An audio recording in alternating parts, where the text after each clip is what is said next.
Morning crew, and welcome back to the Andy Mechanic YouTube channel.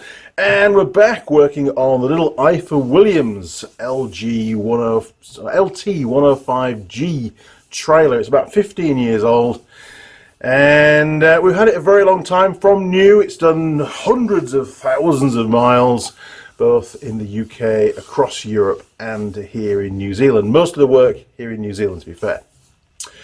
Now, you know, mechanics, also plumbers, usually have a dripping tap in their own house. Well, this little trailer, despite doing so much work, hasn't had that much maintenance, is the word. It's been incredibly reliable. We've put the odd wheel bearing in, I've adjusted the odd brake here and there, replaced the big gaiter on the front hitch, but all little stuff. Oh, we put a new bed on it as well. We had to replace the bed. That rotted out. I mean, 15 years isn't bad, is it? We did that last year, and at the same time we decided to fit some eyelets that were bed mounted, just like the big triaxle Ifor Williams that we have as well. It's about 5.7 meters long by 2.2 wide or something.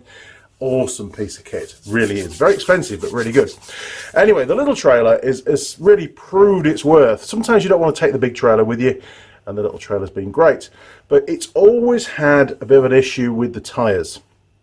They're a very small tyre. There's a previous video of Tool Girl Lily replacing the tyres on it for us, and the tyres haven't lasted very long. So I decided to order some heavy duty rims, which are on the trailer now, from the UK. I bought those about 3 to 4 years ago, thinking, oh, don't worry about it. You know, when those tyres that we've got on there now wear out with the little wheels, that's when we'll replace them. Well, it's got to that point now. They've lasted really well. The trailer hasn't done that much work in the last couple of years, obviously with COVID and all that kind of stuff.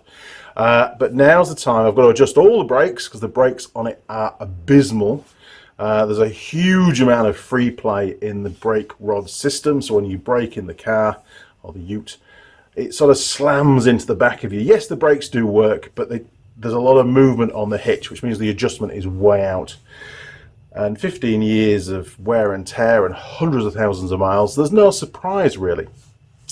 So this video is going to cover how to adjust the brakes on an Ifor Williams trailer, and this method will apply to all of their trailers. They all use the knot system of braking. So this video hopefully will be very helpful to many people. I do have, as you will if you're an Ifor Williams owner, hopefully the user's handbook. I've printed this off. It's not the original one that came with the trailer. I do have that somewhere, but I found this online. So if you've lost yours, just do a Google search, Ifor Williams user's handbook, and you'll find it straight away. They don't mind you downloading it. They don't mind you reading it. It's what you get with a trailer anyway. So we're going to run through that step by step on adjusting the brakes on this trailer, and then once that's done, we'll be replacing the wheels and tyres. We'll stick the new ones on at the end and see how it looks. Hopefully they won't stick too far beyond the bed of the trailer. I did notice on the photos of the option with these wheels and tyres, they also have mud guards as well. This trailer doesn't have any mud guards. It was never fitted with any from new. So without further ado, I'll get it jacked up, I'll get all the wheels pulled off, and we'll take one of the hubs off. I think the one we did, the brake we adjusted, was the right hand side rear from memory a long time ago when we did the wheel bearing, and then we'll go into the manual and see what the first step is for brake adjustment.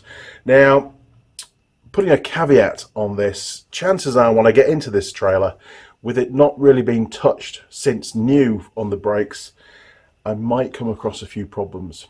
And if we do, it might require more parts. Now, I use a company called Atlas Trailers. They're based just outside Christchurch, just outside Rolleston, and they are incredibly helpful parts. So if you're based in New Zealand, Atlas Trailers are the people you want to be using. They are brilliant. Okay, give me a minute. Here's the intro. I'll see you shortly.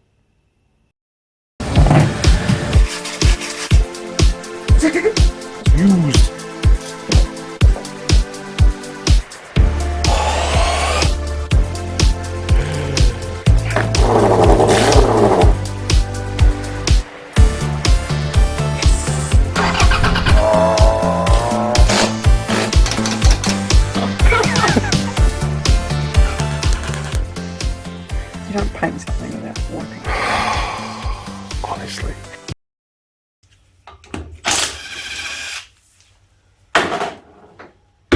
Right.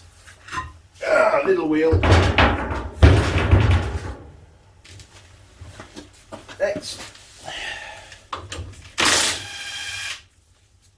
Now, this is the brake that I think I adjusted last time round. It was only because I was in there anyway, because we replaced the wheel bearing, and I wanted to see how to adjust them, and I didn't back off the main cable, which was wrong, so hence the video. Always best to read the instructions, right? Now, whereabouts is it? I did have a quick scan through yesterday on the digital version.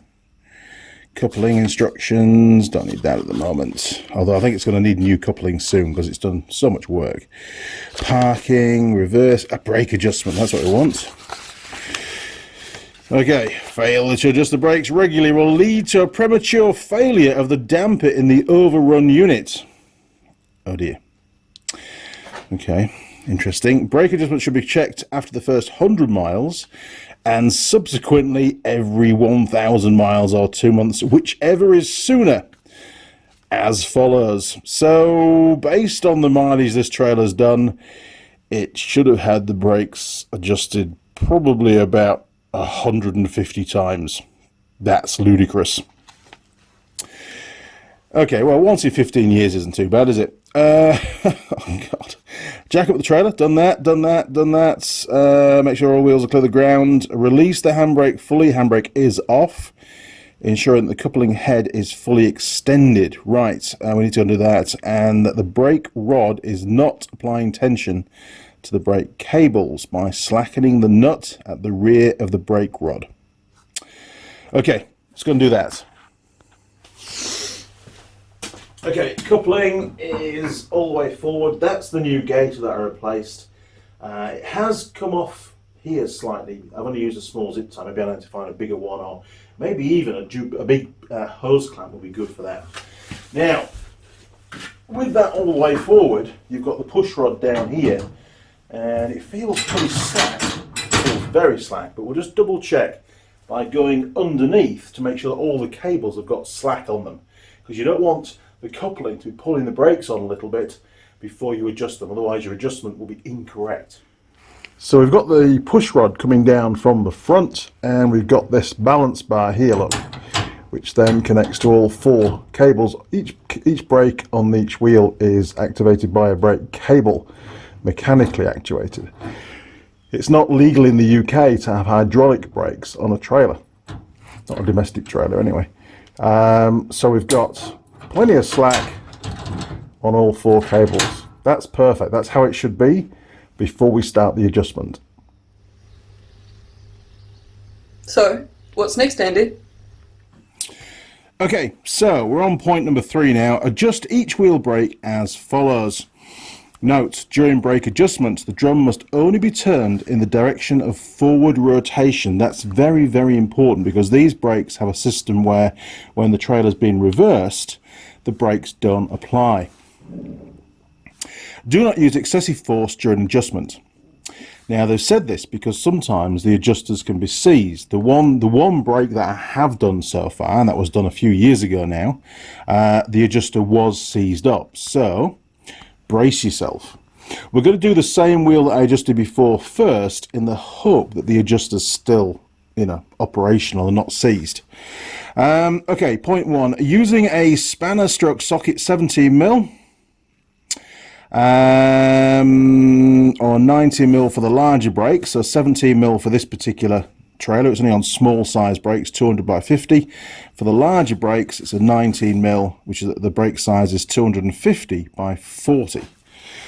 Turn the hexagonal adjuster bolt on the rear of the brake in a clockwise direction. That's going to basically move the shoes further apart as the adjuster expands when you turn it in the clockwise direction, until the brake is firmly applied. And then slacken the adjuster until the wheel turns freely in the forward direction. Apply the handbrake 2 or 3 times to ensure that the brake shoes are centralized on the drum. So we need to do that for all 4 brakes. before we start on step number 4. Okay, let's head back under the trailer, locate where the adjuster bolt is. I'll mark on there the direction of rotation, which is clockwise, to adjust the brakes up and reduce the clearance between the brake shoe and the drum.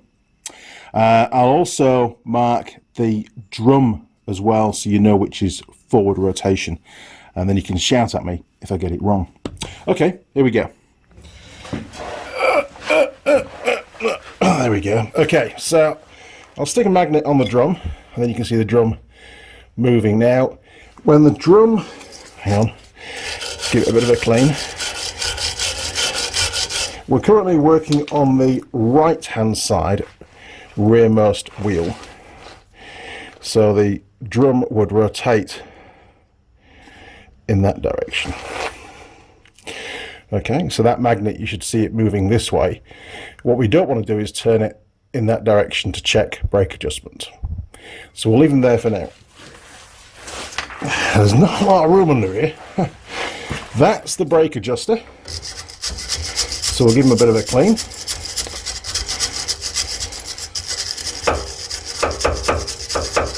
There we go. Right, now to rotate that, we've got to turn that in the clockwise direction, which in this particular case is that direction. Now look. Okay. Now you want to be using really a T-bar for this, or a power bar, because you need to be able to rotate it in both directions. So that is the socket on. We're going to turn it in the clockwise direction. At the moment we've got plenty of clearance, as you can see. And we're going to, oh, it is rotating, that's good. Let's just check it again. Okay, we'll keep going. We'll check it again. Move my socket. Oh, something gave then. Check it again. I expect there to be quite a lot of adjustment required. Right, check it again. Okay, an awful lot of adjustment. So I'm cranking it right up now. Okay, and some more. And we'll just keep going until it touches, basically. There's nothing going on. 150,000 miles later. Mind you, this is the one that I just did probably about 2, maybe 3 years ago. You'll be able to tell from the video because it was in the video. Okay. Obviously quite a fine thread. Ah, there we go. So we've got some drag. You can hear that now. So we'll keep going. That was about 1/5 of a turn. Oh, there we go, a bit more drag. Wow, these brakes are going to be so much better when we're finished. Okay, and we'll do some more. Oh, just clockwise, Andy, just forward rotation. There we go. Right, we're dragging pretty heavy now. Do another 1/4 of a turn-ish, and now the brake is locked. So the next step is to back it off until it just starts to move, just like you would do with a car. So we're going to go anti-clockwise now, just a little bit at a time. So we've only come back a little bit, haven't we? Now what you don't want to do is leave insufficient clearance between the shoe and the drum, because don't forget, if it drags it's going to warm up, and if it warms up it can start to bind. So I just need to, I think we'll go a little bit less. There, that'll do. It's just very, very lightly rubbing. Now, what we need to do now is apply the handbrake 3 or 4 times. That'll re-centralise the brake shoes on the backing plate, and then we'll check it again. Okay, handbrake going on. Oh, that's the damper down there, by the way. Hopefully it's still working. Right. Handbrake on. Handbrake off. Handbrake on. Handbrake off. Handbrake on. Handbrake off. And one more for luck. Handbrake on. Handbrake off. Right, back to the brake. Okay, let's see how we feel now. So, forward motion. Okay, that's not bad. It is dragging a bit more than it was though. So we'll back it off a little bit more. So anti-clockwise on the adjuster. Just a little bit. Oh, that's better. Okay, that should be just fine, I think. Oh, wrong way, Andy. Yeah. Maybe a bit more off. A little bit. That's better. Okay, that one is adjusted up. Now remember, this is the adjuster that I removed and rebuilt and greased and everything with some nice copper paste about 2 years ago. The other three brakes have never been touched from when this trailer was built, so I'm envisaging problems. So far, so good. Now, we'll do the right-hand forward axle brake next. I don't think it's going to go quite so well. Right, let's get back under the trailer and see what happens. Okay, this is, like I said before, the right-hand forwardmost brake now. And you sort of got the idea that, hey, you know what, let's put some more arrows on, because some people don't watch the whole video. They just fast forward to bits and then go off and do it, which is fine. If the video is going to be helpful to somebody, that's all that matters. So, again, on this particular brake, left-hand drawing, the forward direction or a forward rotation of the drum is that. And of course, clockwise for the adjuster to adjust the brakes up is in that direction. There we go, look. Everybody happy? Of course you are. Now, at the moment, the drum spins freely. So, we'll put our little adjuster back on again. Okay, socket's on. We're going to turn it, I hope it turns. We're going to turn it clockwise. Oh, look at that, it is. What the hell? I really wasn't expecting that. Okay, still no drag. We will do some more. It's pretty tight, actually. Yeah, okay. I'm not going to break the adjuster by applying too much. You shouldn't really have to apply much force at all. Yeah, that's seized. Okay, so what's happened there is the bolt's not seized, but what it's pushing out either side is. So we now need to remove the drum and probably the shoes and remove the adjuster and fix it. To be fair, I was expecting this. So I've got 3 of these to do. So we'll just get rid of the little caps. Now these caps are a pain in the ass. It's amazing how that hasn't fallen off. I have lost a few in the past. They're not expensive, but they just don't stay in very well. Sorry, Ifor Williams, but they don't. Now, this nut, I don't think has ever been removed. It might have been. I've replaced 1 or 2 wheel bearings, but have I replaced this one?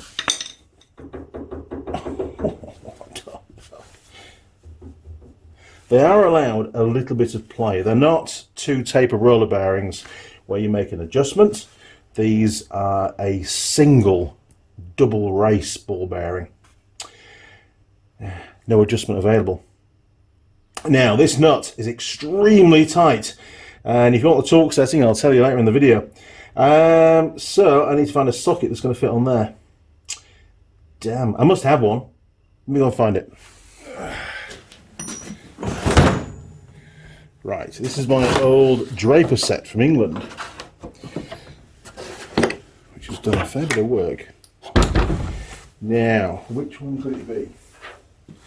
I have a new stake nut, or stub axle nut, I would call that. It's going to be metric, it has to be. 41. Nope. Oh God, I hope it's this one. 46.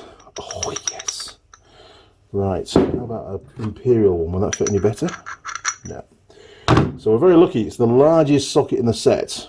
Right, Draper. See if you can do the trick. And I know it's not an impact socket. I know it isn't. But it's all I've got. and it's going to get some impacts. Okay, people, always wear your safety spectacles when doing impacty stuff. Things can go wrong. Nice. Right then. Ooh, that's had a hell of a hammering, is that, hasn't it? Okay, we'll stick that on there, because these are 3/4 drive. Are you ready? Is it going to do it? Here we go. What a machine! I do like this tool. Right.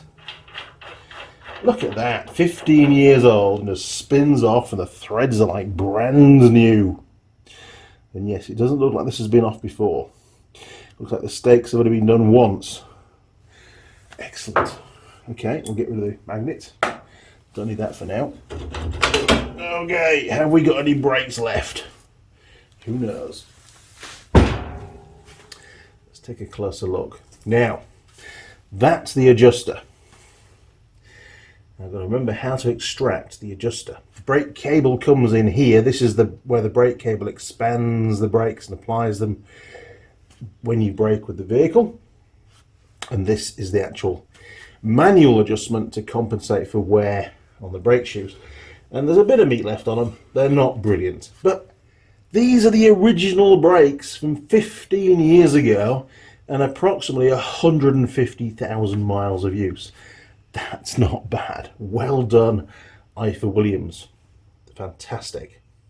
First thing to do is to take some photos, because the last thing you want to do is to not be able to know where all the springs go.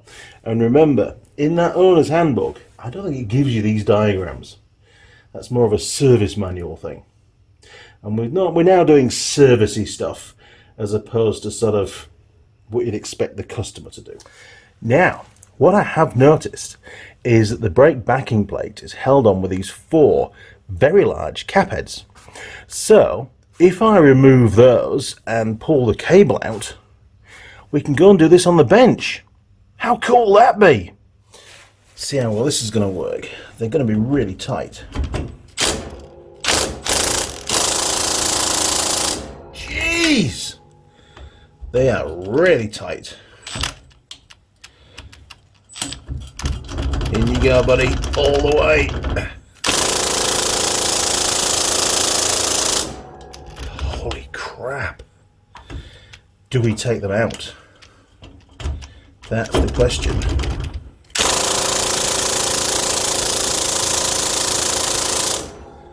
Well, that's 1,000 Newton meters been applied right there, which is a lot and way more than it needs to be.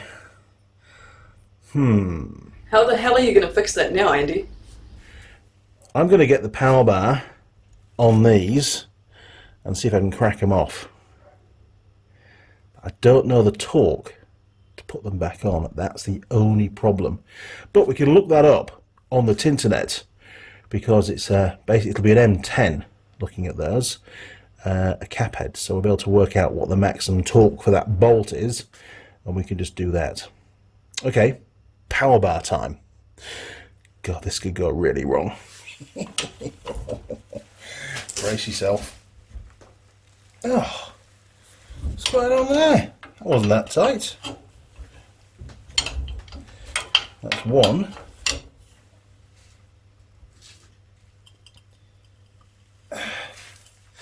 Feels like there's a lot of thread lock on there. 2. I think I'll have to do it from the other side. See if we can get these undone a bit more while I'm here. That top one's pretty good. This bottom one's pretty damn tight. Way. Okay. Now, uppy this time. You ready? That was alright. What's going on with the impact wrench?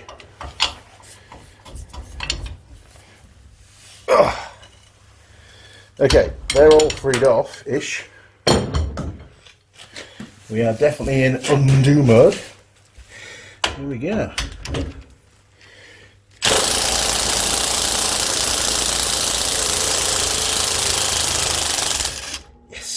See? Short, stubby little things. M10. 2.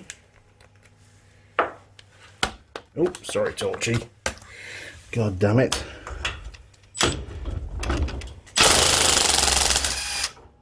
3.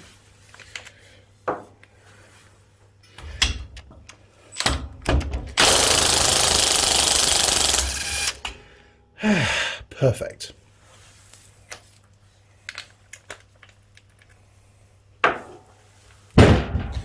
Okay, so all that's left to do now is the cable. And I think what I'll do is I'll just take it off at the balance bar and bring it out with the brake drum. Be a lot easier with a hoist, Mr. Young. Right. Give that a bit of a... You can see the little rubber thing's worn out. Which means all the crap's going to be going down the cable. There'll be a good chance to lose the cables at the foot, actually. Okay, so we will undo this one first. So we need some mole grips to hold the metally bit. Oh, perfect size. Okay, working around a camera and a torch isn't easy.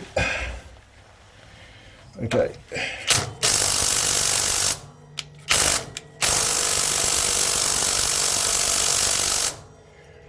Really? Okay. I need to get a 13mm spanner. Hang on. Okay. Do not break the cable. We have no spare cables. Okay, can I get that on there? Is that a 19 or is it a 17? I bet it's a 17. Bloody is, right? 17mm spanner it is. Now this is alright because, don't forget, later on we're probably going to be adjusting some of these, or maybe the back of the push rod probably. So all of these look to be just at the end of the cables. In actual fact, the nylock part of the nut isn't all the way on. It's a bit bizarre. Anyway, as long as you guys can see, that's the important thing. Okay, 17. Hang on, sorry, so you're going to have to move a little bit, sorry. Stick him on there.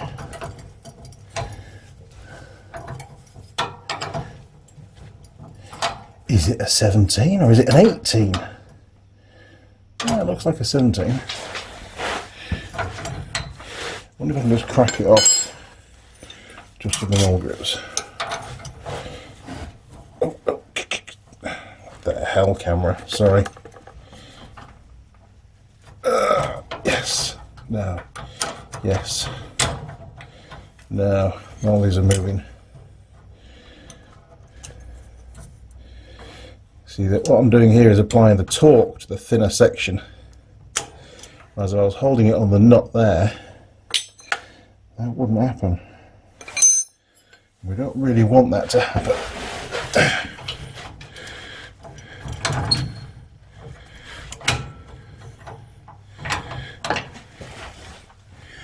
I'm going to move the camera. Hang on a second. There, you're out of the way now. Okay, 17 spanner. That one. Yes, there we go. It shouldn't be that bloody tight. There's only a little amount. There we go. Perfect.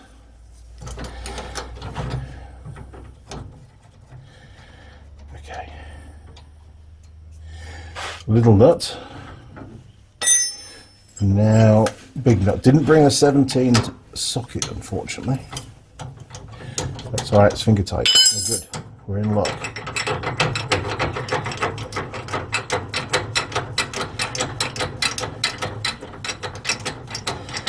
And you can see that when all these were put on, oh, there we go, the little lock nuts at the end, they're all just pretty much flush with the end of the cable, so we'll just replicate that later on. Okay, that's out of the way. Didn't really need the mole grips in the end. I suppose they help with the little one, don't they? And you can see how it works. You've got one big balance bar, and then you've got these little independent balance bars at the end. So all 4 cables get pulled the same amount. It's very clever, but also very simple. Okay, let's give that a squirt with our Rostov Turbocraft Rostov S409. Nice. Okay, drip, drip. And this is a 19. Oh, is it turning? It's turning. What have we got on the other side? Is it a 17? Don't know. Is it a mole grips? It probably is. Just got to stop that outer from turning a little bit. There we go.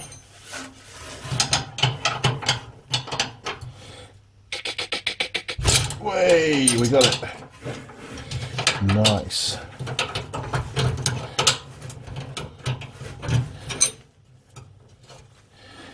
Nearly. It's just slightly more than finger tight. That might be okay now. Yes. We are in luck. Okay, we'll put that down there with a pile of bolts. Pull that through. And now, oh yeah, what is it? It's just a round thing. So mole grips was exactly the right size. Perfect. Right, we can get that brake off now. I called it a brake drum. It's not, my apologies. The backing plate is now going to come off. Oh, it's cold today. But this is keeping me warm. Okay. That should now come off there. And that's that out of the way. That's good. And it comes with a free cable. Right, well, we can head to the bench. So much easier on the bench. Shum! Oh, I've just spotted some damage to my cable. You see that there? Look, it's been rubbing on the chassis or the axle or somewhere, and it's rubbed through the outer. And what happens is water gets in. You can see all the rust around here. Water gets into the cable, causes it to fail.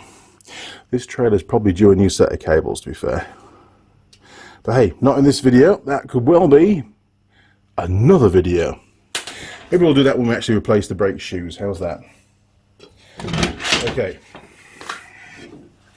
So let's get this popped in the vise and disassembled. Now you can see here, it's so much easier now it's out off the vehicle. This was the little springy thing here I was trying to get out. Doesn't look like it will fit through the hole. But now we're in the vise, we can see exactly what's going on and we can do whatever needs to happen. Right, to the vise. Okay, so just so you guys can see what's going on. Hey, easy. I'm just going to temporarily stick that in there.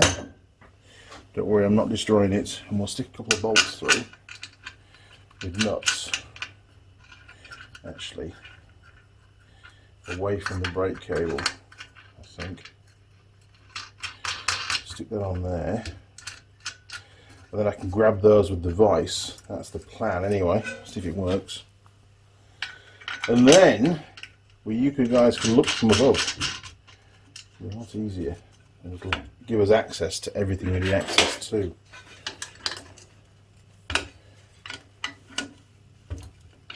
Because clamping it like this is really bad. It doesn't bode well for the comments. Hang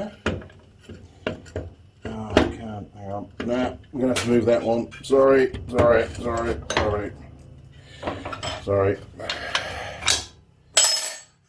It's all real live TV. We don't do lots of setup work. I don't do lots of setup work in advance. The videos are what happens.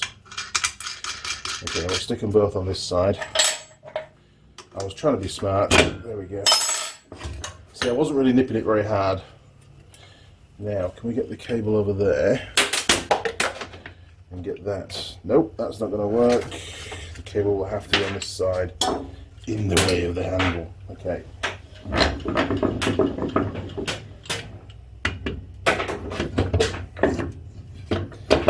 that's going to work. So you can do this.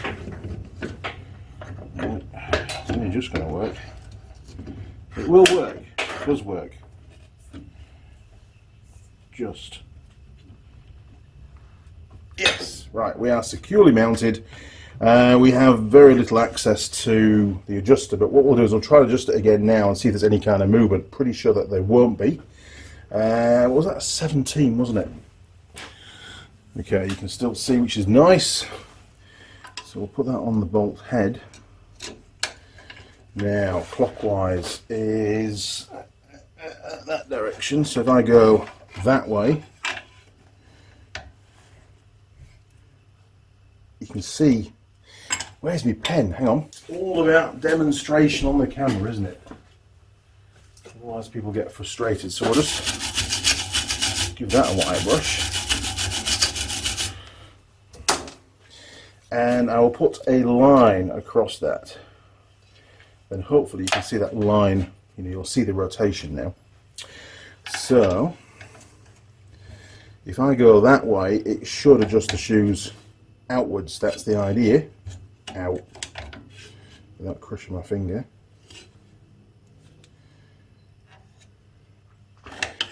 And it doesn't. The spanner's only half on, this is the problem. It's not really meant for a spanner, it's meant for a socket. Now, it's tightened up, so if I do it the other way,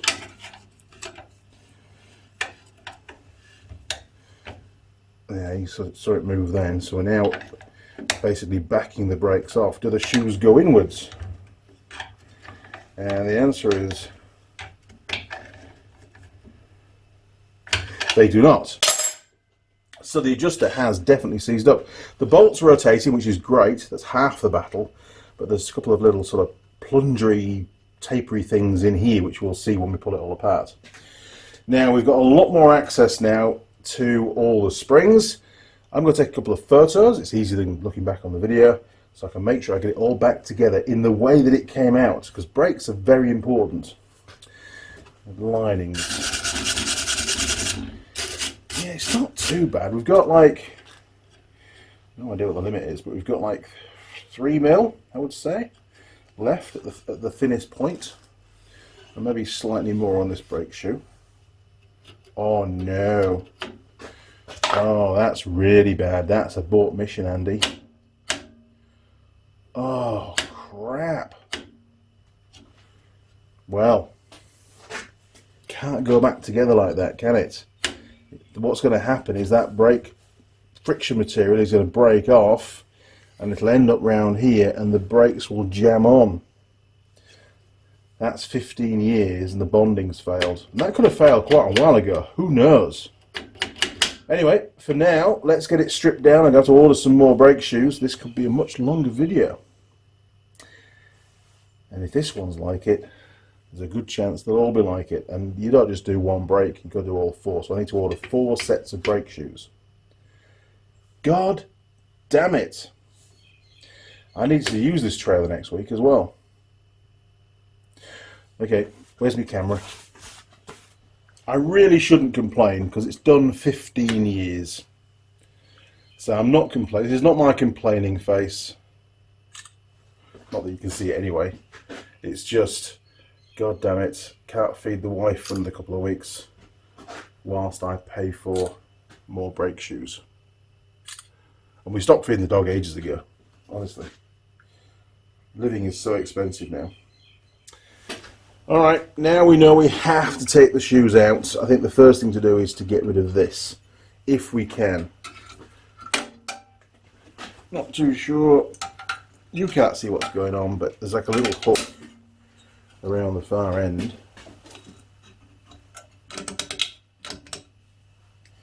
I have a lot more leverage now.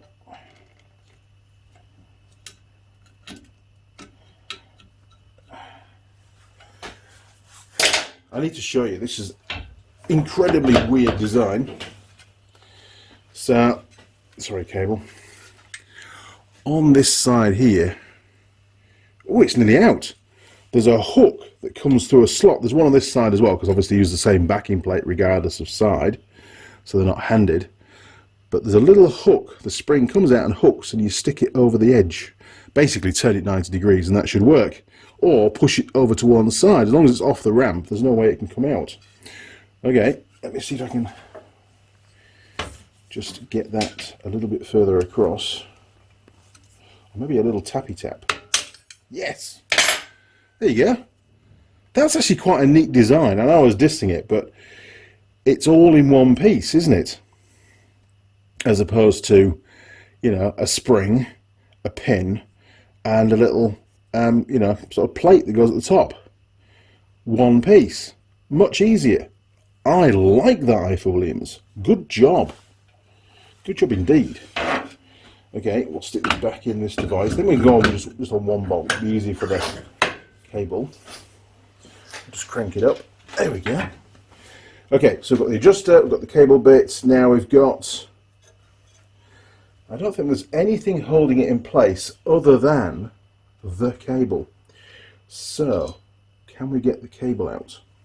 Or unhook the cable? I don't know. I think I've ever taken a cable off one of these. I don't really want to take... No, maybe we can leave all that in place. Hang on, so let's give this a go now. If we pull that off there, and pull that off there, there we go. And then, I do need to take it out because I've got new shoes to go in now, haven't I? So at some point. So I've got to expand this spring here. Let me bring you around a little bit so you can see what's going on this side. There you go. So now, all we've got to do is get the shoes over the adjuster, over the actuator, I'll call that. Oh, I see. Okay. So, without chopping my fingers, do I need to set that spring off first, or can I do it? There we go. Okay, the shoes are out, and never to go back in again. There we go. Oh, I see. Right, that's a separate piece, and that just hooks onto the cable. So we probably could have just pushed back on that. See, it's all a learning process, isn't it? There we go. So that goes on there, and then that goes round like that. That hooks through there and goes in there. That's easy, isn't it? Okay, so now we know that works. We'll just put that back out again. And we'll take that off there, which is like that. So we'll stick him back in there. We'll stick him up there. That can go on the bench. Look at the wear on that. It's got a nice slot in it. Get all that cleaned up. Now the cable itself, how is that held in?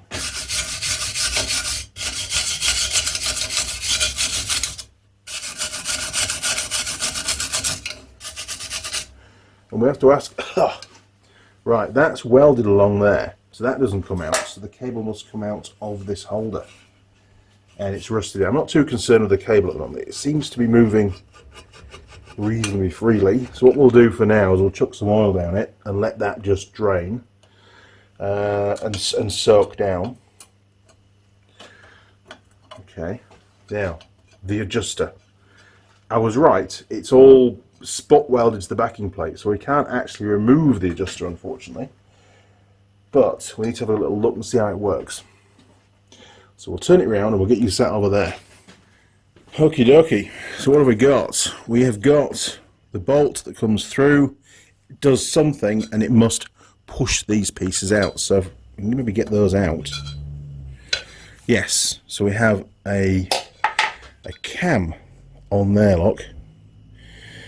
So that was in like that, and this one should be the same on this side if it's not seized. Why weren't they moving? That's the question. So again, we've got another cam just there, look, that sits. I'm going to put them out here like this so we don't get them the wrong way around. That sits there like that. I've got more access to the bolt now. It should have worked, but it didn't. Okay, I need a ratchet. Bear with me. Okay, so what I'm going to do now, just move the whole thing across a bit more, if I can. Can I get under there? Just, I think. Right, let's bring you over here. There we go. You're back in focus. I'm now going to remove the bolt. Let's chuck a bit of rust off in there.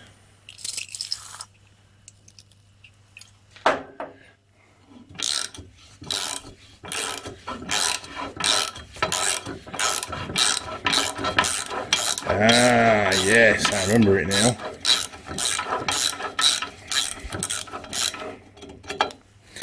Okay, so the bolt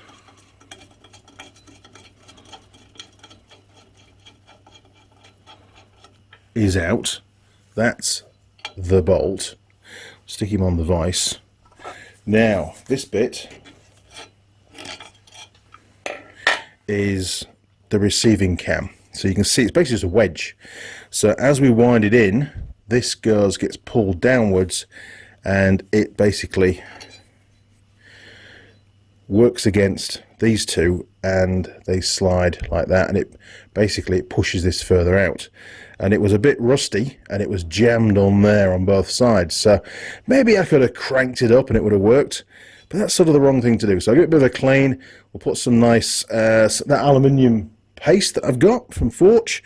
We'll build it back up with that. We'll give it all a wire brush and put some of that on and build it up, and it should work brilliantly.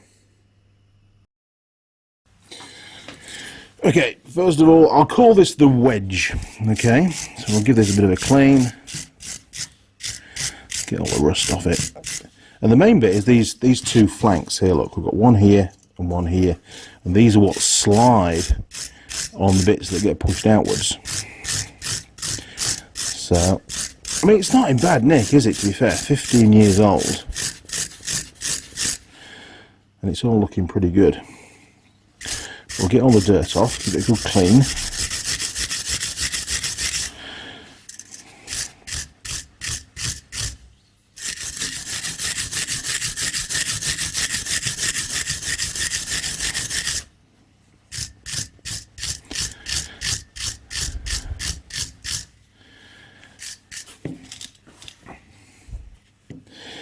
And we've got these bits, these are the wedges. You can see the rust on there. Look, obviously water gets in, it's not sealed at all.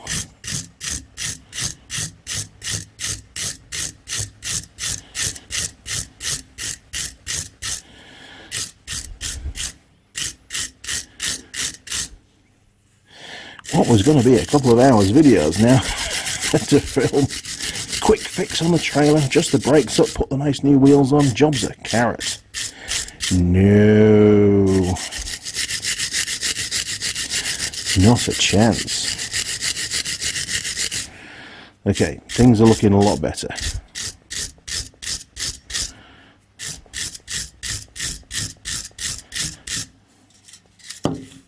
Come back. Come back.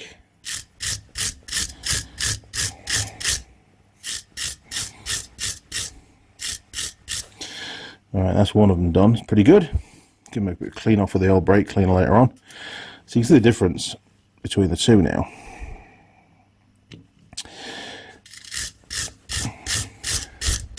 I tell you what, the big trailer's going to be due a service soon as well. That's done a lot of work in the last. We've only done it about 3, maybe 4 years now. We've owned that one, but that's done a hell of a lot of distance, and it carries very heavy loads. And that's got 6 brakes.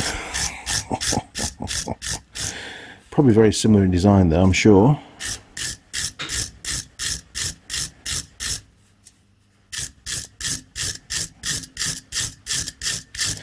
I like simple. Simple tends to be reliable, and these brakes are very, very reliable.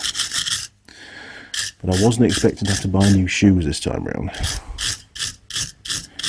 That's rather annoying. Mr. Bank Manager's going to be very upset. Mrs. Mechanic will be upset, actually, as well, because I just bought new tyres for it. Anyway, there we go. Okay, that's those cleaned up. We'll just get some brake cleaner, give them a bit of a douse down, and a rag. Right, we'll stick it on some glue roll, so we're not going to completely destroy the mat. Another Forge product, bloody good, R510 brake cleaner, awesome stuff. Be careful though, because it's under very high pressure.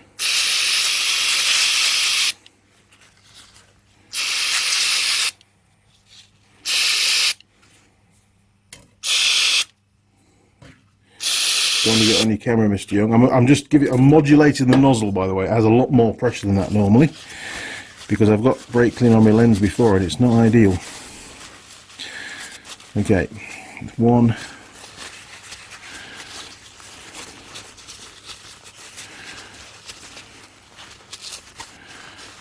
2,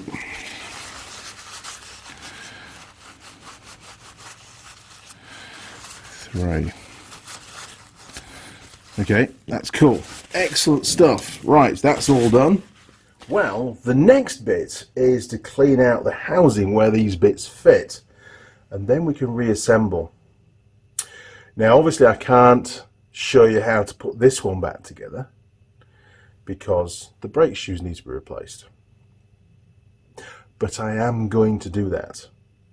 I know, Andy, why would you even contemplate reassembling something with damaged brake shoes? Well, let me tell you, I want to get this video finished and out, so I'm not going to film the installation of the new brake shoes. That may well be on another video. This video can cover how to adjust your brakes. How's that? So let me get that cleaned out and we'll do the reassembly.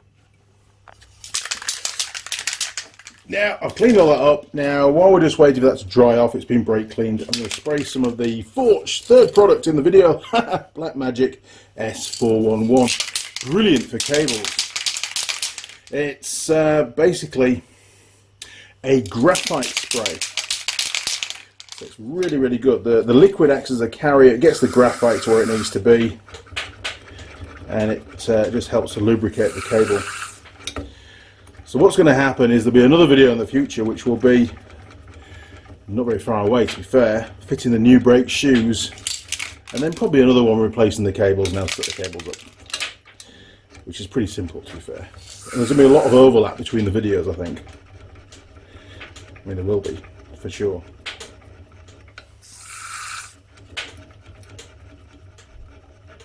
There we go, that'll work its way down there.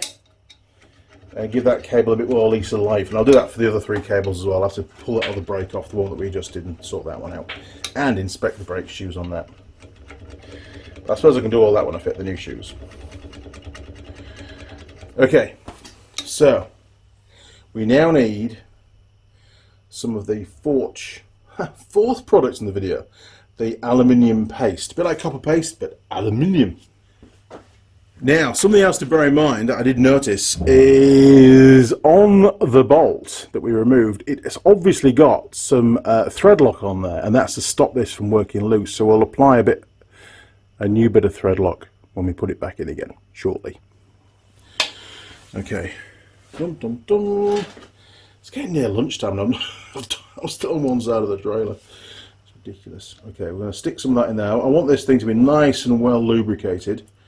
But on the other hand, I don't want any possibility of this stuff migrating onto the brake shoes or the drum contact point, because that's really bad for brakes, is lubrication. They rely on friction, so you know, less is more. I'm just giving it a coating. Now some people might say, oh Andy, just build it dry. Well, I could, and it was obviously dry before, but where have they gone? They're over there, look. Right. Dum, dum, dum. So that needs to go in from the top. So we'll stick him in there. It does have we'll put it around the edges as well. Not that bit, obviously. Too much. Get rid of that. Give that a wipe. Right, and we want some on the flanks, don't we? That's the important bit down there. On these flanks. Because that's sort of the friction point. There we go, that's in there. And we're going to want some on that flank. On there. A liberal amount, if we can get a bit of a liberal amount on there. And we also have contact point with the shoes themselves, so we'll stick a bit. I really should be wearing gloves for this because this stuff goes absolutely everywhere, so we'll stick him in there. And the other one is here. They're not sided, they're both the same by the looks of it, so we're all good there. Put some more on the flank, and again on the contact point for where the shoe makes contact, because I've already got some on the rest of it already in there, so we're good there. So we'll stick him in. We'll stick him in there like that. Nice. You can see how. Oh, look at that! You see, perfect demonstration. So as that pushes down, you can see it moves those out. Nice. Okay, so the next job is we've got to put the bolt back in, but we need that thread lock. So let me go and find that. There you go. That's a better view, isn't it? So if I just stick the bolt in from the top just so I can get hold of that adjuster, we can do a demonstration. So as I pull that up, so we'll push those in, and then as, imagine the bolt's now being turned clockwise from the underside. This is what's happening on the inside, is that's pushing down, or pulling down in this case, and they then pop out. And that's what's wasn't happening earlier on. They were jammed for whatever reason, so we will now stick those back in, and we will stick a little bit of thread lock just to top it up. There is still some on there. I'll just stick a bit more on, assuming we've still got some left. There we go. And what that's going to do is it's just going to stop the bolt from rattling out, because there really isn't a lot to stop it doing that, really, is there? Okay, so we'll stick that up through the hole. Up there, look.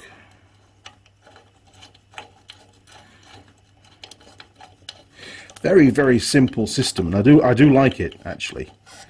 It's just the only downside is it's a bit of a pain that you can't service this bit or just extract this bit without having to pull all the shoes out.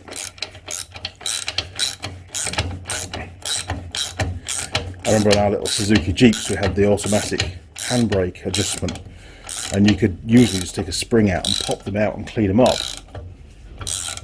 We gave up with it in the end. We decided to, there we go. We decided to go for disc brakes at the rear after a while.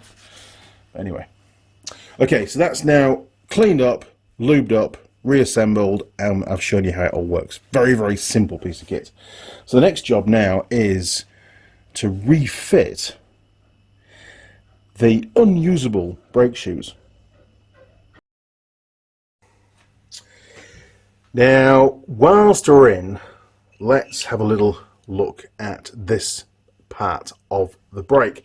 This is the bit that is actuated when you brake your vehicle, and it pulls on that pull rod at the front, pulls on the cables, and basically when the cable gets pulled, this gets pulled down.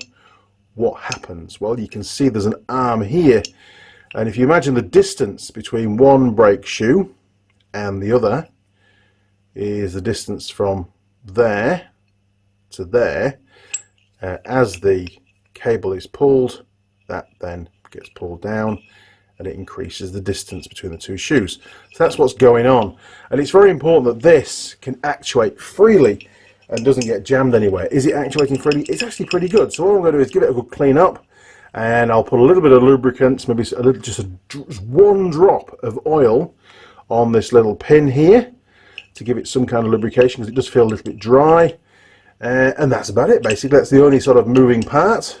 If I take that out there for now, you can see that it pivots on there, and I'll just get some nice thick oil in there. The idea of using thick oil is it's not going to migrate onto the brake shoes. Not that it matters with these brake shoes, to be fair, because they're knackered. Okay, have we got any other moving parts? Oh, nearly fell off. Bear with me. I think that came off there. It did. Okay, have we got any other moving parts?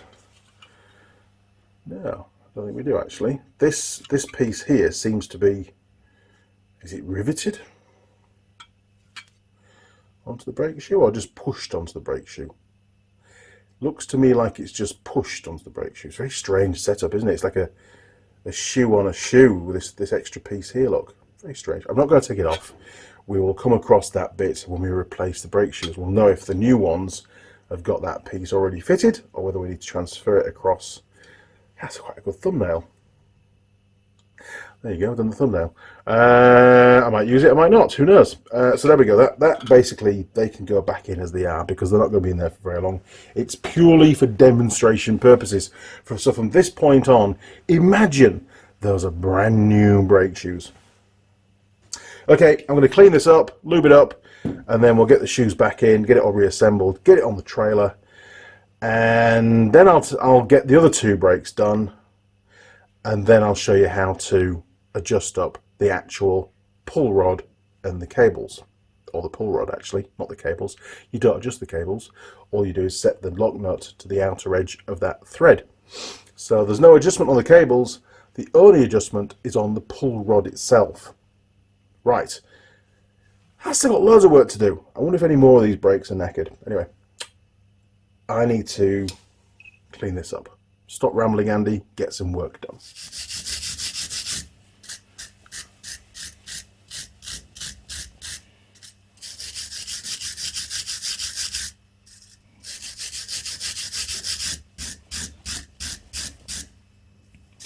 I am mightily impressed by this trailer. I know what the work it's done. I know where it's been. It's been down many, many gravel roads. It's been all over New Zealand. It's been all the way up to Tyre to 90 Mile Beach at least once. It's been all the way down to Invercargill, the bottom of the South Island, and I think it even went as far as Bluffs. That's as far as you can get, another 30k south. It's been down there at least 2, if not 3 times, from memory. And it's been between home and Auckland literally hundreds of times, and that's a 500 kilometre plus round trip each time. So you know, it's been on hire. It's done all sorts actually. It's done lots and lots and lots of work, and it's been a great little trailer, and that's why it deserves the love that it's going to get. I mean, I've toyed with the idea of getting a new one, but there really is no need. It's just laziness, isn't it? And a new one, 2 or 3 years down the line, you should be servicing it anyway. So, well, every 1,000 miles it's supposed to have a service on the adjustment on the brakes. Nobody does that. No way. They just keep going until the brakes stop working, most people. And the brakes were still working on this, but they weren't great. They were way out of adjustment. That was the problem.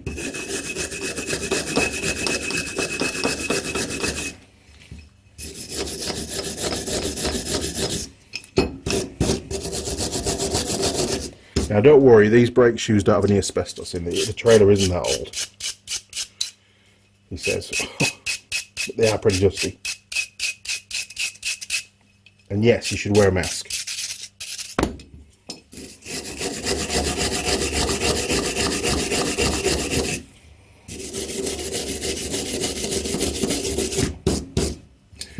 Do I need to do this? Probably not. A lot of people wouldn't bother, but you know, it's peace of mind, and I just like to clean things up, and while you're cleaning them, you're looking at them so you can see if there's any damage or anything that's failed.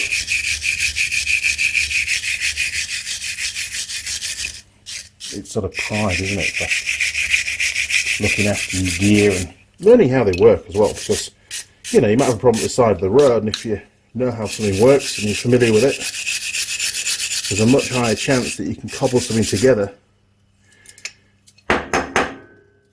There's something in there. Some kind of animal thing. Okay.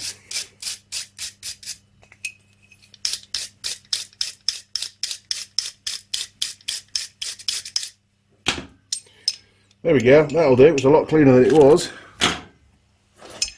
So I just need to put a bit of oil down there on that pivot.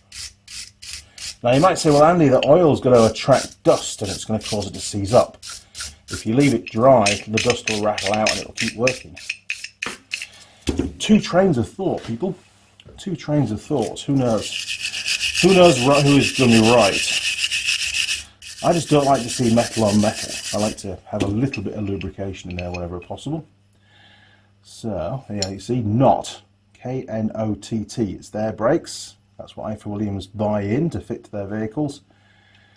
And I think they're a great brake system, actually. Very simple, very, very durable, and very powerful as well. There's no stupid little tiny components. Everything's pretty good. Okay, oil. Where's my oil can? Oil can's not been used for a while, so it'll need priming up. If you don't prime it up, then you get a massive dollop of oil on whatever you're working on. Oh, it's coming. There we go. Right. This is probably the engine oil, to be fair. Oh, Ben's here. We'll just put a little dab on there, little dab on there. We will work it in. See, it sounds better, doesn't it now? Sounds a lot better.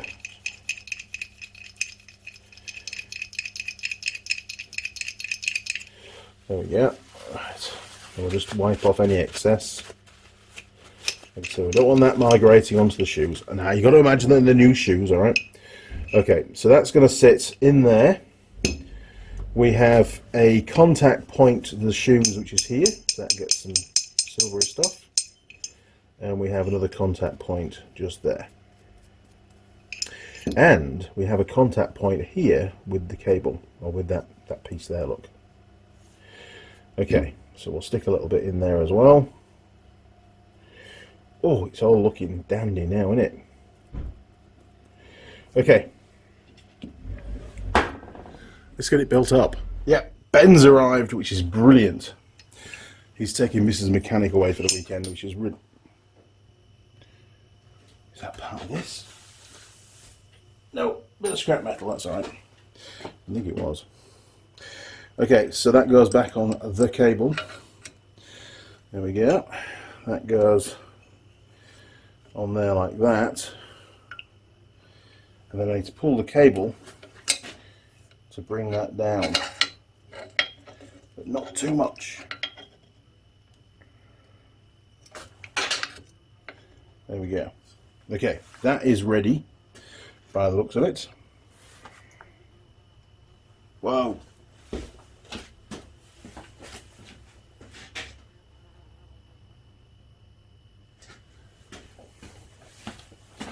Brake cleaner. It's a wasp. Where is he?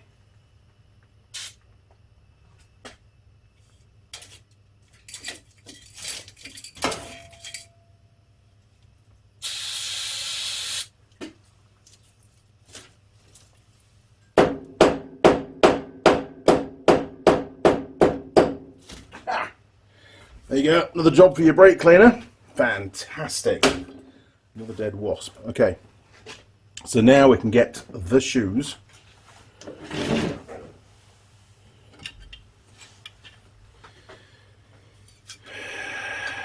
we can fit the shoes. So that end went there, this end went over the adjuster. And I'm going to check my photos. I need to check, I think it went that way. Yes, because there's the springy thing that goes through that one. That's right, so we'll stick that on there. Before we do,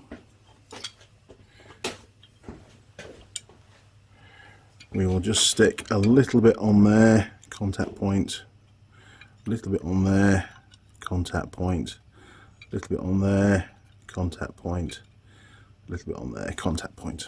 Cool. Okay, so we're going in. I hope this is the right way around. Okay, so wait. Oh, it does come off, look. Beware. Don't allow that to happen. Interesting. So that needs to go on there.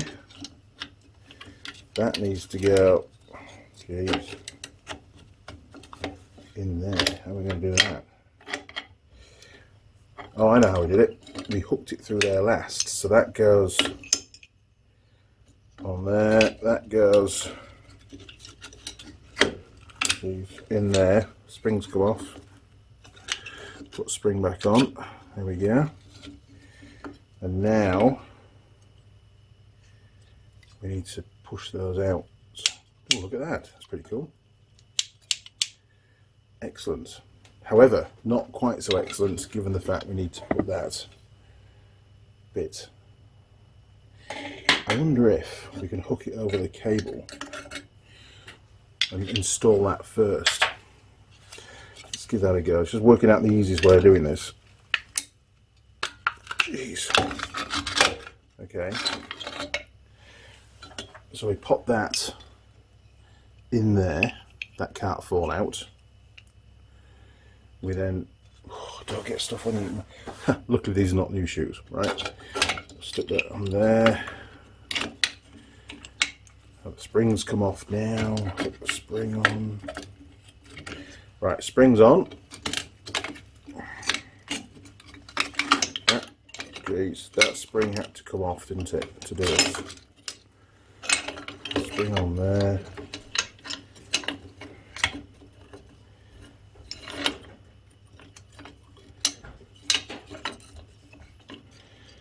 It goes on there with that spring on. There it is. Okay, we're going in there. Perfect. Right.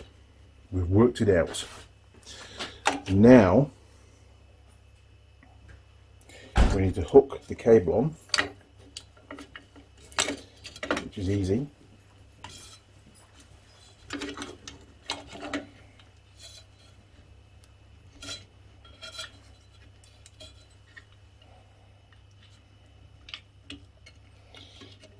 There we go, cable's on. Pull the cable. Cool, that brings it down. And now all we need to do is wipe our hands, because they're covered in black magic, and drop this side on. So that's one on. And now we've got to pull that across and drop that one on. There we go. And they sit in the grooves down there. I don't think that was too bad. It looks a bit messy, and it was a bit, you know, stop, start, try again. But everything is back in place.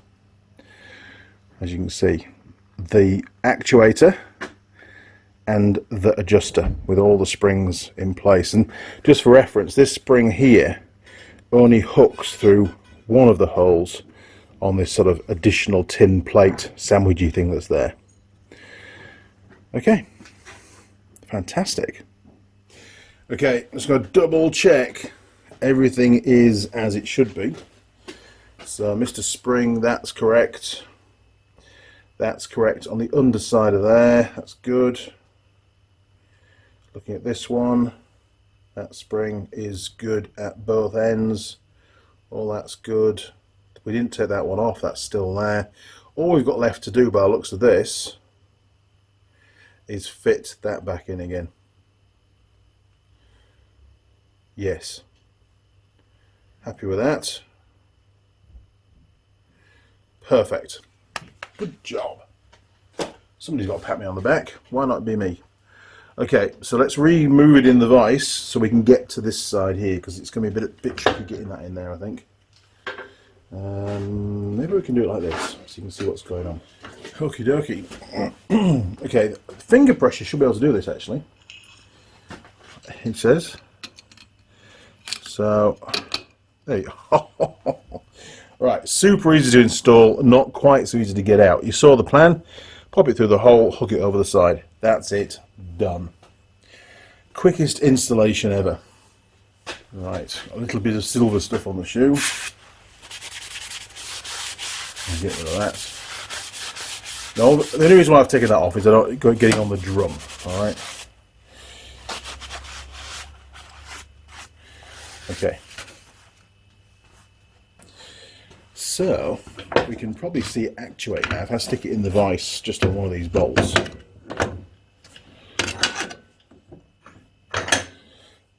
And I pull on the cable, we should see the actuator pull the shoes apart as it will work normally when it's braking on the vehicle.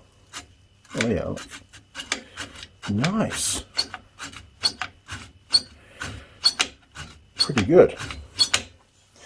Okay, now I know this shoe is knackered. Don't worry about it. It's only for demonstration purposes. These would be new brake shoes, which will be going in before I use the trailer. Obviously, there's no way you can use a trailer with a shoe like that. Okay, I'll get these 2 bolts pulled out and we're going to stick it back on the trailer. Okie dokie, right, we'll stick some thread lock on these. Come on, thread lock.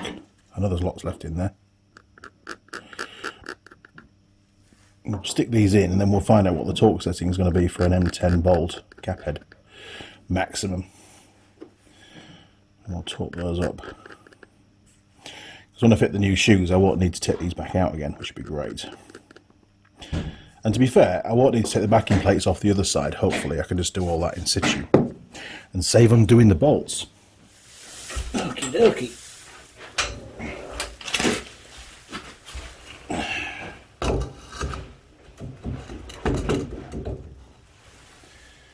Excellent stuff.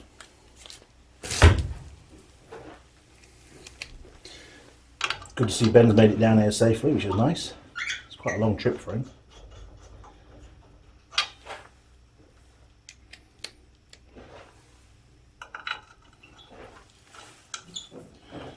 Could have got yourself your little screwdriver, Mr. Young. I will get that. Makes life a bit easier. There we go.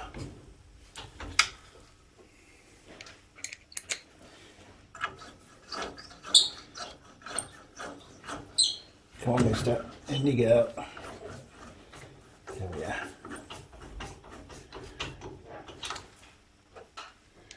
Last one. Nice. Okay, we can buzz those up.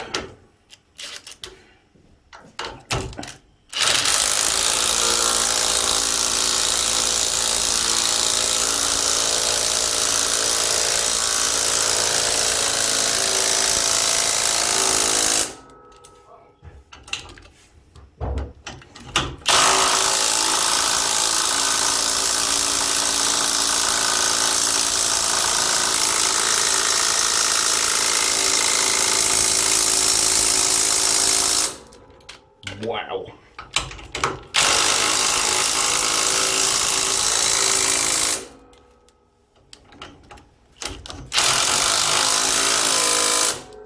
Okay. Torque wrench required. Okay, according to Mr. Google, 81 Newton meters for M10 cap head bolts. Here we go.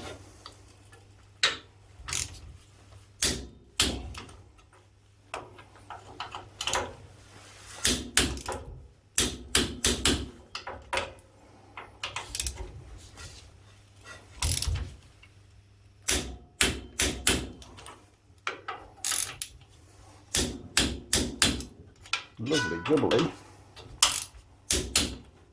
Double check. Sometimes things settle a little bit.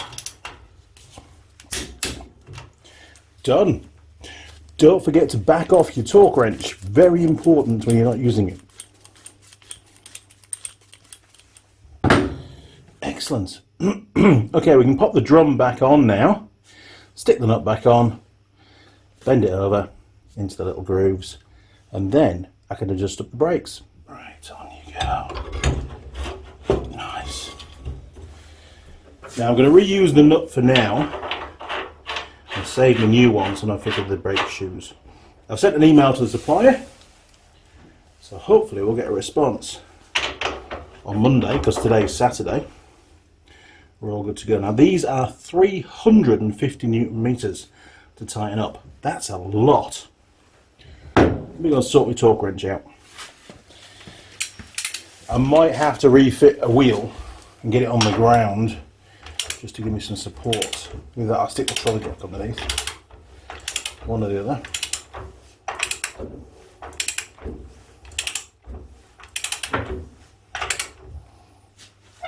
Okay, here we go.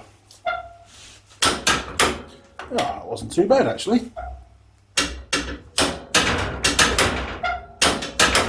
Excellent. and everything lines up pretty much bang on, which of course it should do.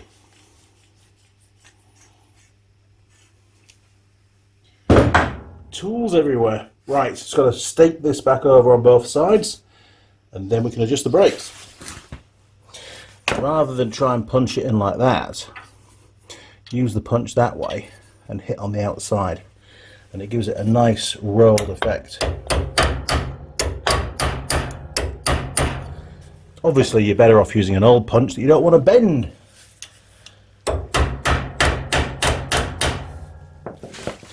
He says, don't smack the camera, Andy.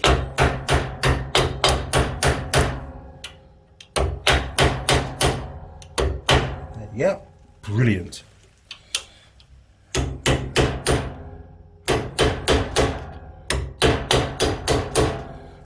That worked a treat. Take a look at that. Nice. Right, just the cap to go back on. Hopefully it'll stay there. There we go. And we'll stick that back on there, ready for adjustment. Now, remember that little grommet that fell out earlier on? That lives in there, look. So we'll stick him back in now. Good luck, buddy. Okay. So we're back to square one, where we were about an hour ago. Now the cable's still off, but that's great because we don't want any kind of pull on that cable anyway, so it makes no difference the fact that it's disconnected. So this is our bolt, and we're going to start to rotate it clockwise to cause the shoes to expand outwards again. And this time it moves. How nice is that?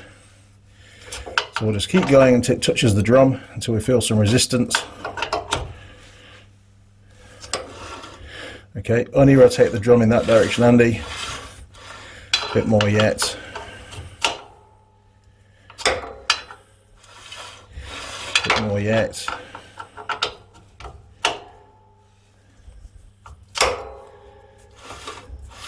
Just starting to drag a bit more. Shouldn't be much more now. Okay. Okay, a bit more. Really starting to drag now. Okay, a bit more.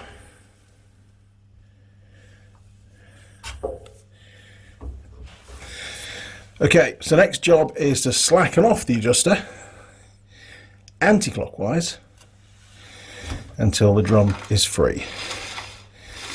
That's pretty good, isn't it? Actually, I think we'll leave it at that.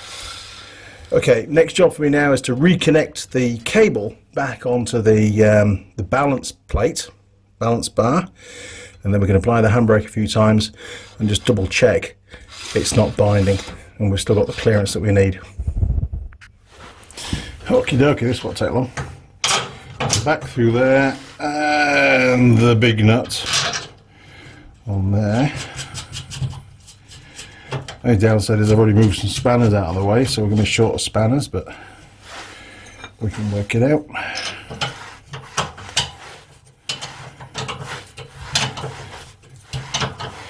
It does seem a bit odd these cables rest on the axle, so what we're going to do is just twist the outer a little bit.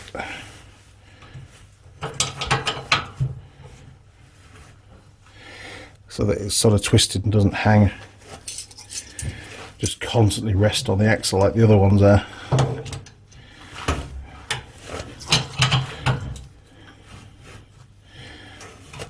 A bit more mole is required. There we go. It's quite a big flange, it won't crush, don't worry.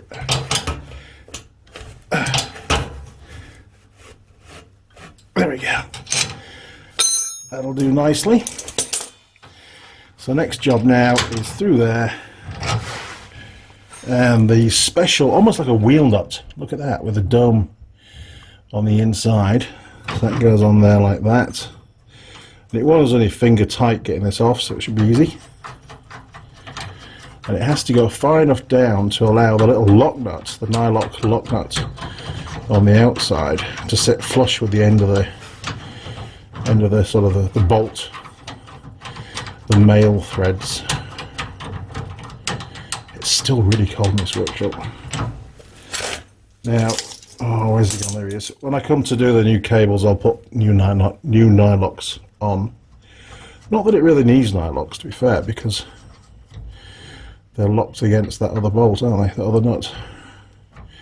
I think a little bit more, to be honest, on that other nut.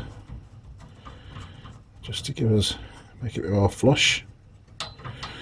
There we go. We're on. And spanner on that one. They're locked together. Excellent stuff. Right, so I'm going to apply the handbrake, and you can see this pull towards you.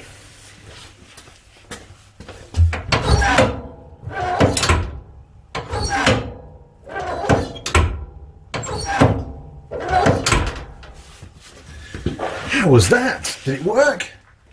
Okie dokie, one last check. Well, that's not rubbing at all, is it? I reckon I'm going to go a little bit closer now. So we'll adjust it up again. We'll just do the same thing again. Go in. That's a quarter of a turn. It's binding. Back it off a bit. Still binding. Back it off a bit. It's pretty good. Back it off a bit. Oh, that's really good, isn't it? We'll just go back a little bit more. There we go. That's it. That'll do me. Happy with that. It's not a super accurate adjustment. I'm halfway there. Both the right hand side brakes are done. I now have the left hand side to do, which I won't film because you see me do all the bits and pieces now that's going to be involved with that side. If I come across anything weird and wonderful or broken, then obviously I'll turn the camera back on. Once they're done, then all we need to do next after that is to adjust up the pull rod, and that's the rod that comes from the handbrake down to that balance bar where the 4 cables connect. We'll go through the instructions in the owner's manual on how to do that and what the settings should be, and then we'll be about finished for the day. Okay, here's a word from tool girl Holly. Over to you, Holly. Now then, crew, Tool Girl Holly here. Don't miss the next live stream, 8:30 AM Sunday.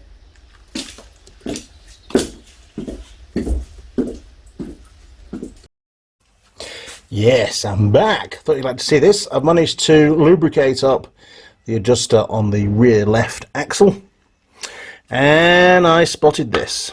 Yes, not ideal, so that's another one that's a fail. Anyway, we're going to get new ones. It's all good. Just thought you'd like to see that. Right, all the brakes are done on the left hand side of the trailer as well. I didn't have to remove the backing plates. I was able to just lubricate, clean up and lubricate the adjusters.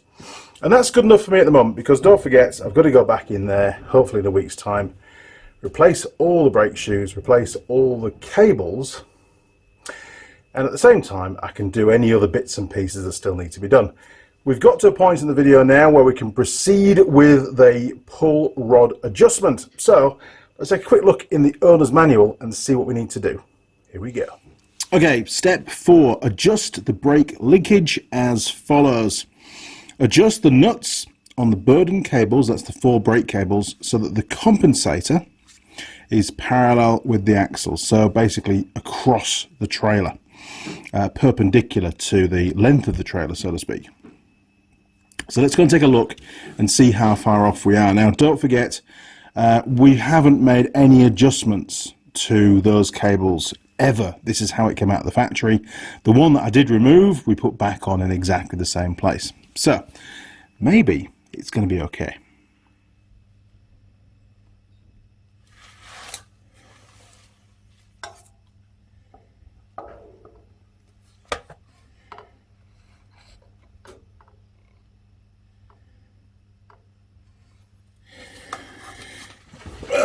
Okay, so you can see here, look, bear with me, you can see that we've got this cross member here that runs directly across the trailer, so we can use that as a really good reference point. It said the axle, but the axle's way further back, so we're a lot better off using this.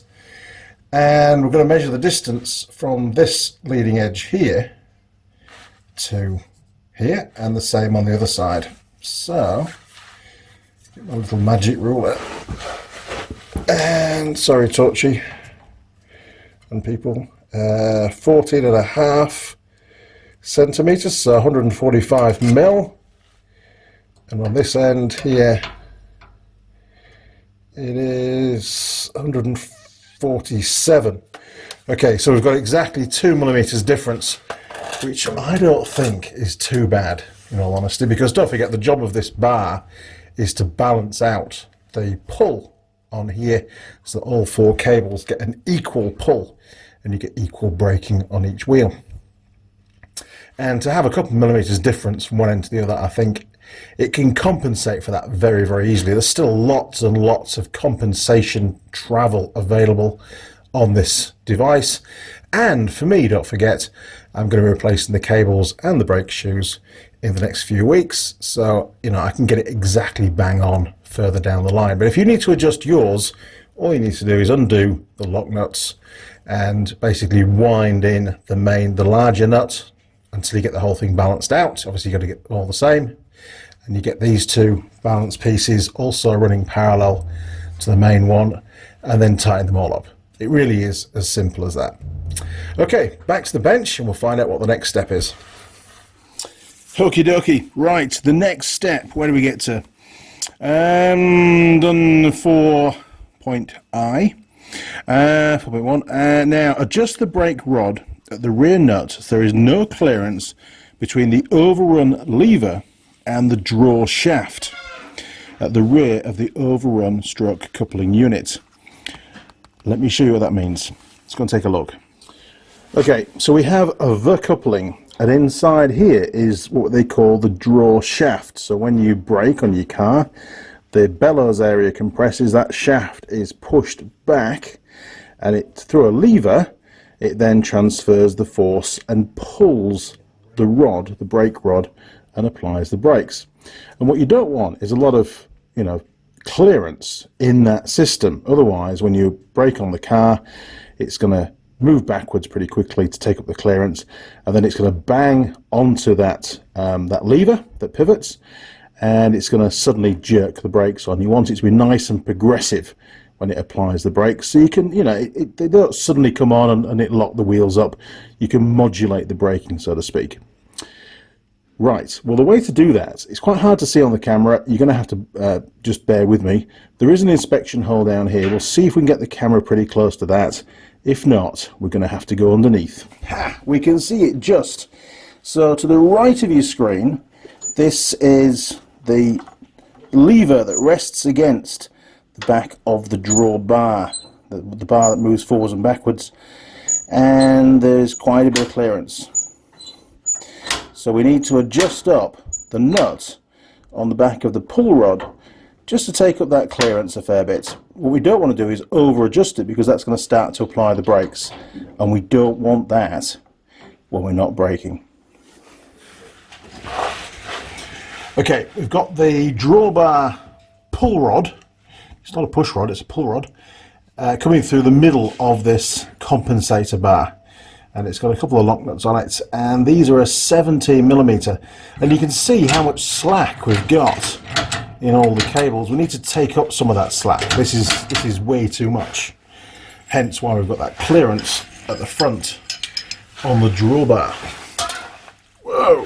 So we will stick a bit of spray on, not a lot. That's probably going to be enough. We're going to be tightening up, not untightening. Okay. Hopefully we're not going to be too tight on these spanners.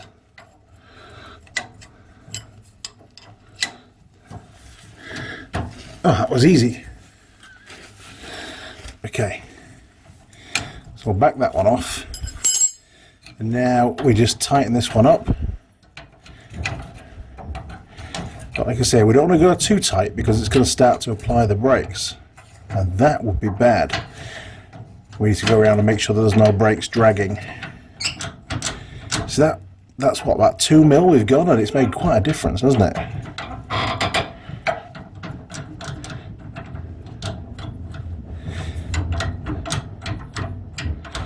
Okay, is that dragging on that brake? No. Okay, let's head back to the front. In fact, let's push the rod.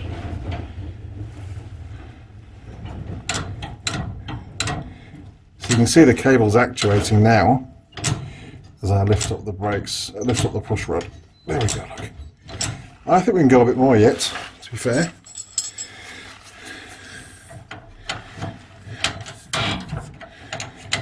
It's only creaking because it's got dirt on the threads. It's not because it's under tension at the moment. Okay, we've got about maybe 4 mil. When I do that, it applies the brakes, you see. So, we're still not, we're not dragging on the brakes.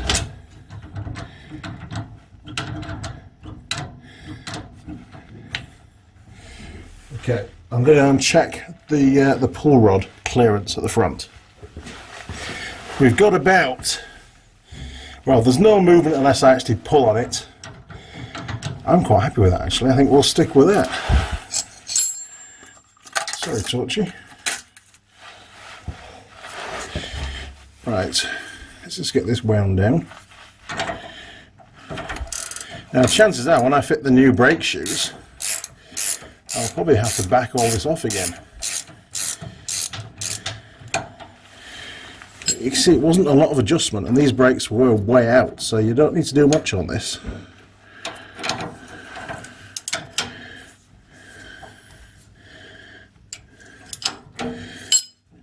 There we go.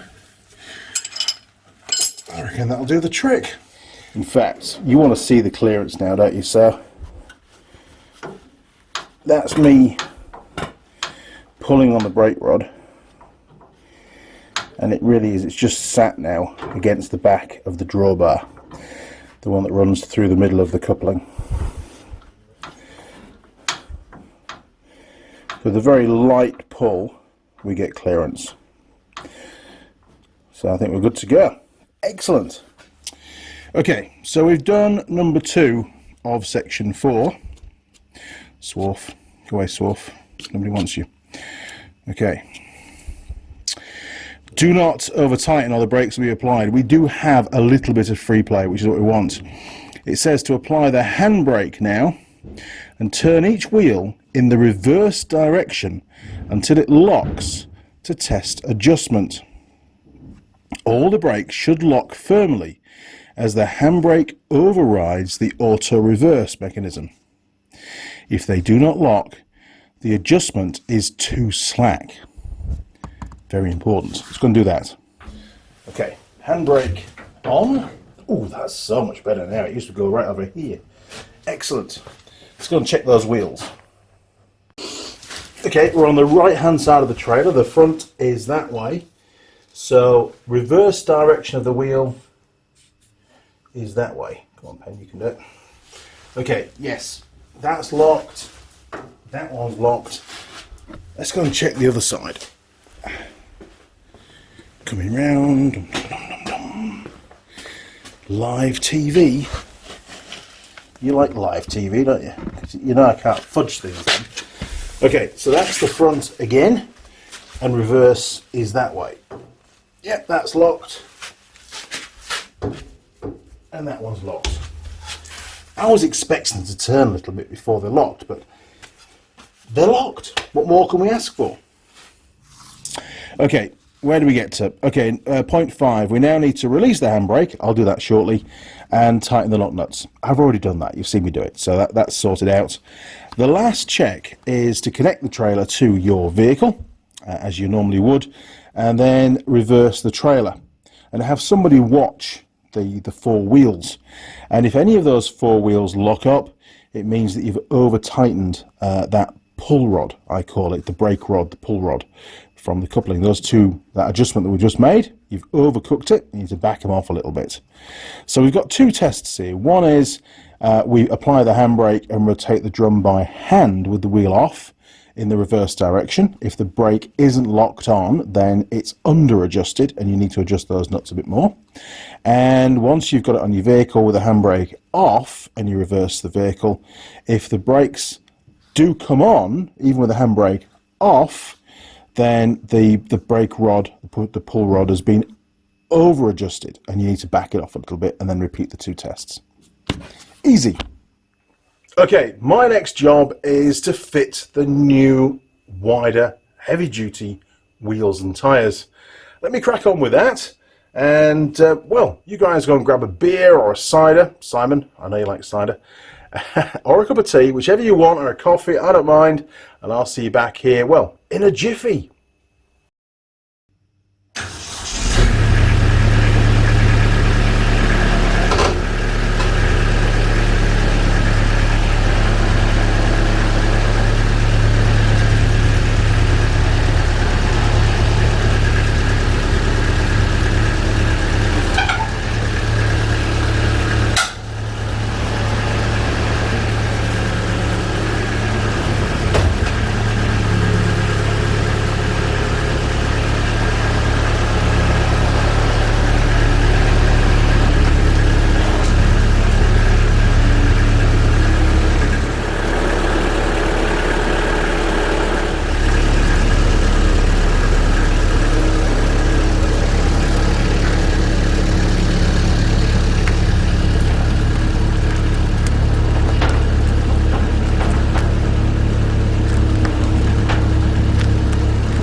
Well, that worked out pretty well, actually.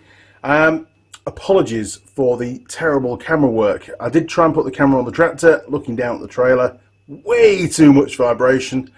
Put it on the trailer, looking forward at the tyres so you can see what was going on. And when I reversed, none of the wheels locked up, which is a pass according to the owner's manual, that procedure, so we're all good. The trailer isn't fit for use because we've got 2 brake linings which are about to depart from the brake shoe themselves. So I can't use it, absolutely not, but at least we've been able to finish this video and you've seen the full procedure. Oh, we've had more than what we planned actually. You've seen how to adjust up the brakes, how to adjust up the push rod, and also how to basically remove a backing plate, take the brake shoes off and free off an adjuster, rebuild it, put it all back together, put it back on the stub axle, and then readjust the brakes and do a test. So it's been quite an informative video, and I hope that you forgive me for the disjointed factor, but you don't know what's wrong with your trailer until you get into it, and I'm sure many of you will have exactly the same experience as I had today. I wasn't expecting any of those linings to be shot, to be fair. Now, don't forget, you can download the owner's or the user's handbook from the internet. Just Google User's Handbook, Ifor Williams Trailers, and you'll get this. It's pretty easy to find. I've found it a few times in the past. I do keep it on a hard drive, but then I forget where I've saved it, so I just download it again because it's free and it's easy.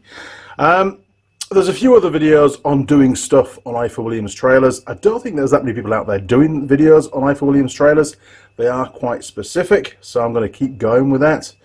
Once the new shoes arrive or the new cables arrive, there's bound to be another video, so you're welcome to join on that one, and we'll get that trailer finished once and for all. In the future, I want to replace the front hitch, the actual coupling, what goes onto the 50mm ball on the vehicle. That bit, it just unbolts from the draw bar, that big bar that moves forwards and backwards inside the coupling. It's a pretty quick job, but we can have a look at the old one, compare it to the new one, and see how badly worn it is. Because recently I had a trailer, not one of mine by the way, a trailer depart the back of my vehicle in a very embarrassing location. I don't want that to happen to my trailer. So do check your hitches, check them for wear, and if you're not sure, put a new one on. They're not that expensive, and they do wear out. Okay, crew, that brings us to the end of this video. I've got still to pack up, and I've got Team Marmite outside that's really hungry at the moment. Now then, first of all, if you haven't subscribed, why not subscribe to the channel? You'll then get, or you can click on notifications, ring the bell, and YouTube will let you know as and when I upload any new videos. There's already over 800 videos on the channel, probably a handful covering Ifor Williams trailers. There's quite a few trailer repairs of other brands as well, and lots of motorcycles and cars and you name it, ATVs, ROVs, side-by-sides, call them what you like. They're all in there as well. There's lots and lots. Dig your way in. If you're new to the channel, go searching. There's some pretty good videos there in the archives. Lots to go at. Now, you'll find me on Facebook, Andy Mechanic, and you're welcome to check out my Facebook page. And of course, you can message me if you like as well. Or you can email me, andyMechanic@live.co.uk. And lastly, if you want to help support the channel, you can do that through Patreon. Become a patron, where you pay either a one-off amount, or you can just do a monthly donation of whatever you like. Or you can jump onto PayPal and send some cash over, whether it's $1, $5, $10, it doesn't matter. Whatever it is, it all helps towards the next video. So just send the money to andymechanic@live.co.uk. Don't click donation, because now on PayPal it's all changed. You've got to be a registered charity to accept donations, and I'm not a charity. I aren't. I just make videos, and if you want to help me out, then send me some cash. So don't click donation, just click payment and send it through that way. And those that already have, thank you very much. If you can't afford to support the channel, totally understand. We're all skint these days, right? But you could share one of the videos if you like on your social media. One of the videos that you enjoyed and you think could be useful to other people, chuck it on your Facebook page, chuck me a link, and that'll get a few more people to watch. Okay, crew, it's been a very long day filming this video, to be fair. I'm just getting back into the swing of making videos. I've taken really sort of 3 or 4 months off while I've been putting a new roof on the workshop, and then we had to build a shed for Ben, and before all of that I was building the workstations, which I did video, but they were a fabrication video. They weren't actually on the tools, so to speak, in my mind, but some people like fabrication videos, and I enjoyed making them, and they came out brilliantly. So if you're into fabrication work, you want to make yourself a cool desk for at home, check out the workstations. They're awesome, they really are. Now, I'm off work for the next 9 days. That's 2 weekends, 9 days, 2 weekends and 5 days in the middle. And pretty much I've set my stall out to make videos every single day. So I've got lots of work to do. I may even get back onto the trailer next weekend, assuming the parts turn up. So I might be filming that maybe Saturday or Sunday, because I need to use that trailer really on the Monday or the Tuesday, really. And at the moment, I can't. And I don't want to drag the big trailer all the way to Walkland. That's just a ball ache. Okay, crew, thank you again, everybody, for all your support over the years. We're at 93,000 and something subscribers now. We're crawling our way up to the magic 100,000. We will get there. Thanks again. See you next time. Cheers. Over and out.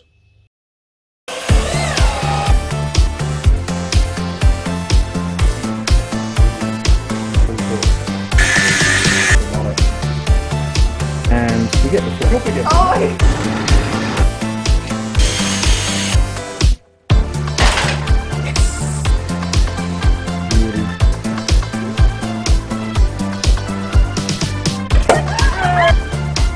much.